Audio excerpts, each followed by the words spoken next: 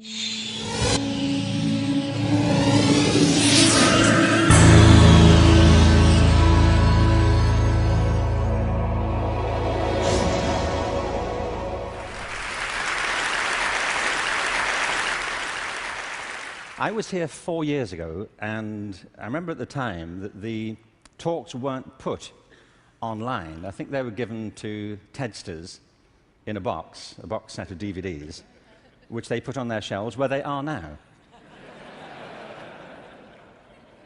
And actually, Chris called me a week after I'd given my talk and said, "We're going to start putting them online. Could we put yours online?" I said, "Sure." And 4 years later, as he said, it's been seen by it's been downloaded 4 million times.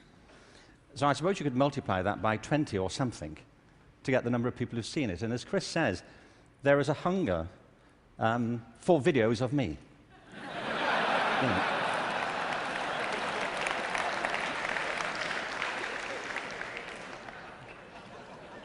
Don't you feel?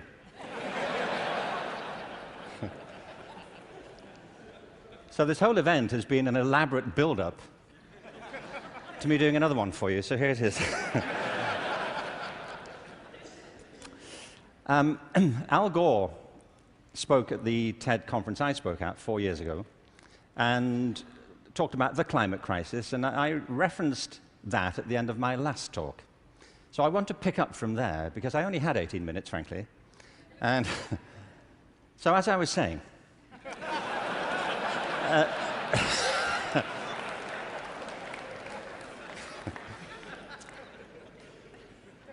you see, he's right. I mean, there is a major climate crisis, obviously, and I think if people don't believe it, they should get out more. But I believe there's a second climate crisis, which is as severe, which has the same origins, and that we have to deal with the same urgency. And I mean by this, and you may say, by the way, look, I'm good. You know, I have one climate crisis. I don't really need a second one. But this is a crisis of not natural resources, though I believe that's true, but a crisis of human resources. I believe fundamentally, as many speakers have said during the past few days, that we make very poor use of our talents. Very many people go through their whole lives having no real sense of what their talents may be, or if they have any to speak of. I meet all kinds of people who don't think they're really good at anything. Actually, I kind of divide the world into two groups now. Jeremy Bentham, the great utilitarian philosopher, once spiked this argument. You know, he said there are two types of people in this world: those who divide the world into two types, and those who do not. Well, well, I do. And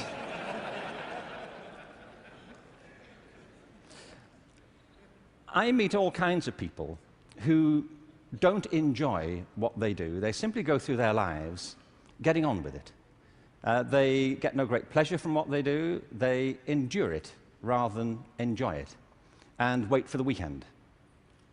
But I also meet people who love what they do and couldn't imagine doing anything else. If you said to them, "Don't do this anymore," they'd wonder what you were talking about.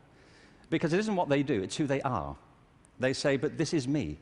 You know, it would be foolish for me to abandon this because it speaks to my most authentic self." And it's not true of enough people. In fact, on the contrary, I think it's still true of a minority of people.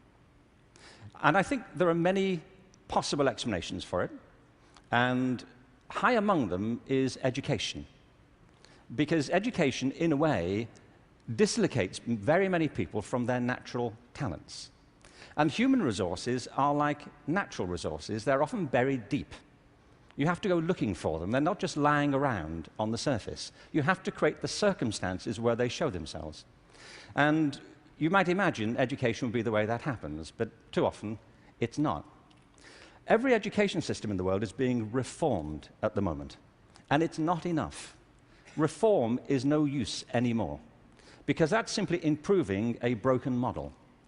What we need, and the word's been used many times during the course of the past few days, is not evolution, but a revolution in education. This has to be transformed into something else.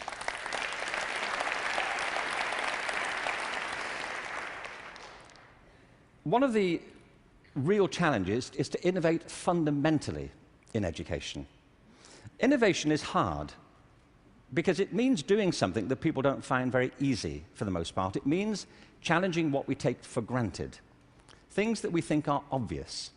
The great problem for reform or transformation is the tyranny of common sense. Things that people think, well, they can't be done any other way because that's the way it's done. I came across a great quote recently from Abraham Lincoln, who I thought you'd be pleased to have quoted at this point. He said this in December 1862 to the second annual meeting of Congress. I ought to explain that I have no idea what was happening at the time. We don't teach American history in Britain. We suppress it. You know, this is our policy, so... So no doubt something fascinating was happening in December 1862, which the Americans among us will be aware of.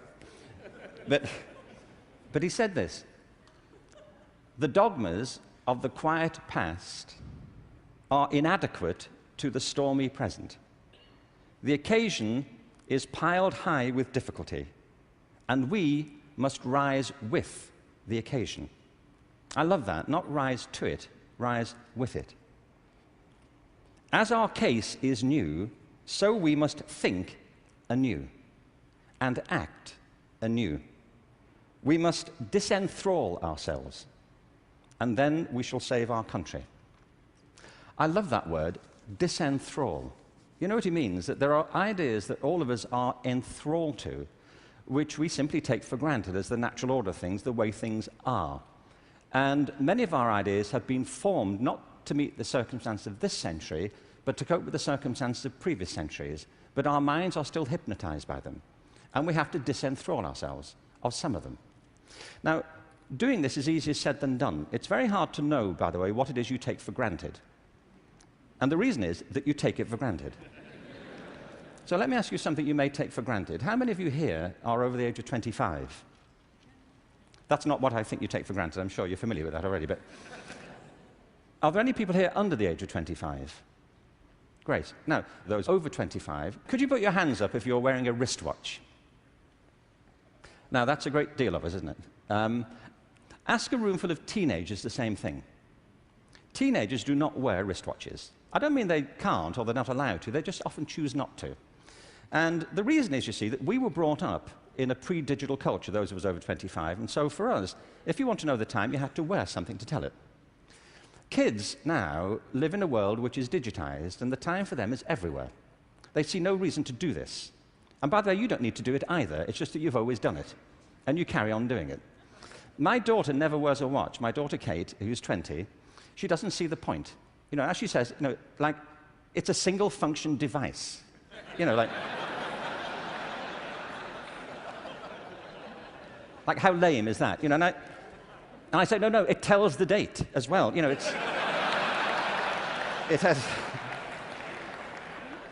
has multiple functions. But you see, there are things we're enthralled to in education. Let me give you a couple of examples. One of them is the idea of linearity. That it starts here, and you go through a track, and if you do everything right, you will end up set for the rest of your life. Everybody who's spoken at TED has told us implicitly or sometimes explicitly a different story, that life is not linear, it's organic. We create our lives symbiotically as we explore our talents in relation to the circumstances they help to create for us. But you know, we have become obsessed with this linear narrative, and probably the pinnacle for education is getting you to college. I think we are obsessed with getting people to college. Certain sorts of college. I don't mean you shouldn't go to college, but not everybody needs to go, and not everybody needs to go now. Maybe they go later, not right away. I was up in San Francisco a while ago doing a book signing. There was this guy buying a book. He was in his 30s, and I said, "What do you do?" And he said, "I'm a fireman." And I said, "How long have you been a fireman?" He said, "Always. I've always been a fireman." And I said, "Well, when did you decide?" He said, "As a kid." He said, "Actually, it was a problem for me at school, because at school, everybody wanted to be a fireman." He said, "But I wanted to be a fireman." You know, and he said, "When I got to the senior year of school, my teachers didn't take it seriously. This one teacher didn't take it seriously." He said, "I was throwing my life away if that's all I chose to do with it. That I should go to college, I should become a professional person, I had great potential, and I was wasting my talent to do that. And he said it was humiliating because he said it in front of the whole class, and I really felt dreadful. But it's what I wanted. And as soon as I left school, I applied to the fire service, and I was accepted. And he said, you know, I was thinking about that guy recently, just a few minutes ago when you were speaking about this teacher. He said, because 6 months ago, I saved his life. He said he was in a car wreck, and I pulled him out, gave him CPR, and I saved his wife's life as well. He said, I think he thinks better of me now.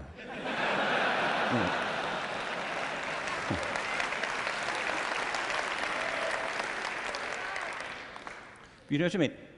Human communities depend upon a diversity of talent, not a singular conception of ability. And at the heart of our challenges, at the heart of the challenge is to reconstitute our sense of ability and of intelligence. This linearity thing is a problem. When I arrived in LA a few years, about 9 years ago, I came across a policy statement, very well intentioned, which said college begins in kindergarten. No, it doesn't. It doesn't.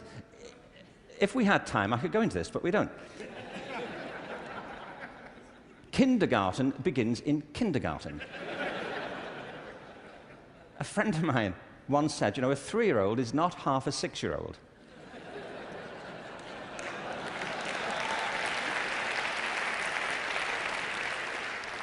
They're 3. But as we just heard in this last session, there's such competition now to get into kindergarten, to get to the right kindergarten, that people are being interviewed for it at 3. Kids sitting in front of unimpressed panels, you know, with their resumes. Flicking through it, saying, what, this is it?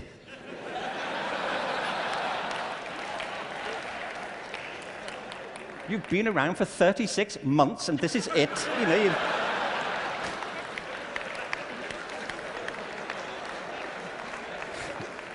you've achieved nothing. I mean, spent the first 6 months breastfeeding, what I can say.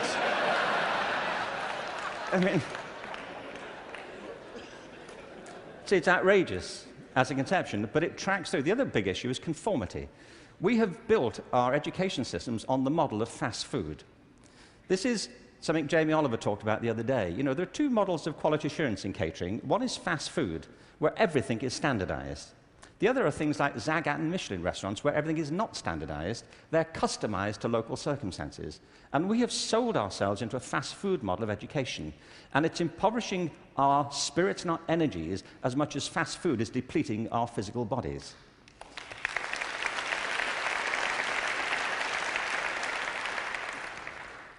I think we have to recognize a couple of things here. One is that human talent is tremendously diverse. People have very different aptitudes. I worked out recently that I was given a guitar as a kid at about the same time that Eric Clapton got his first guitar.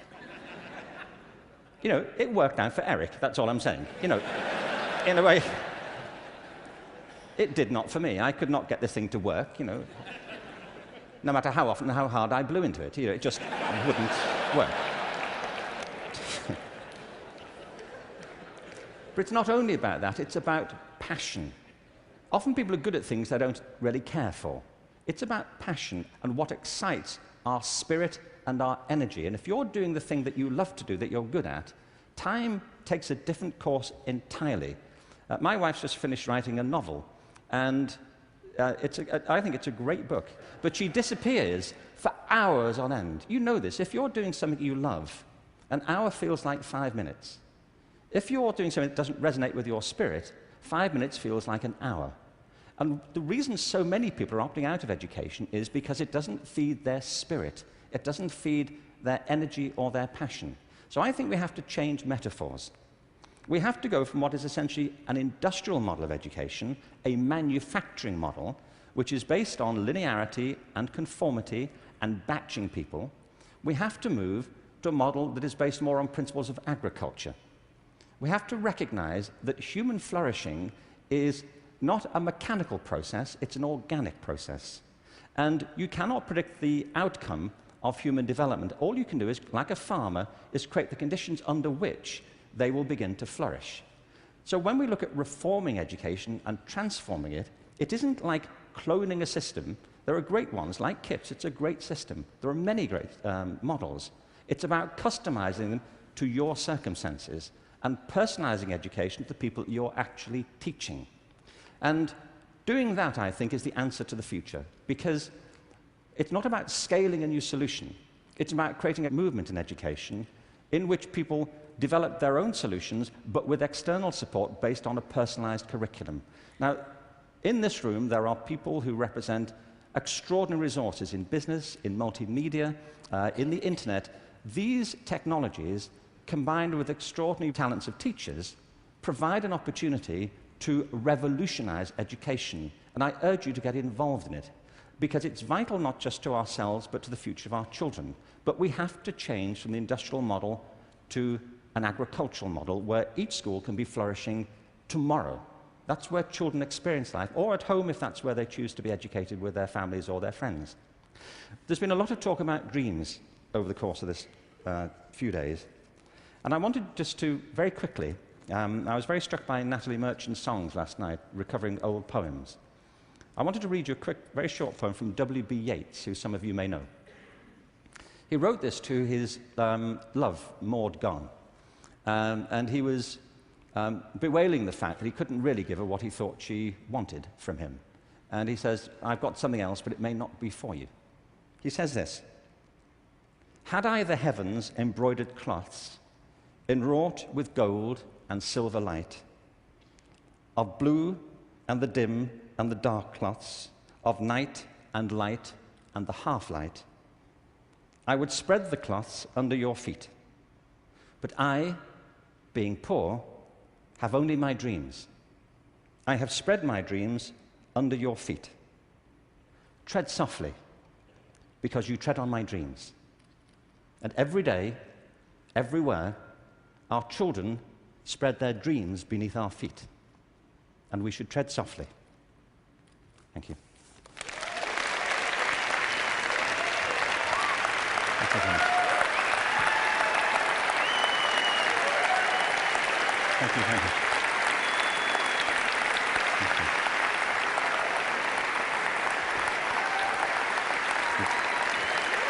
Thank you very much.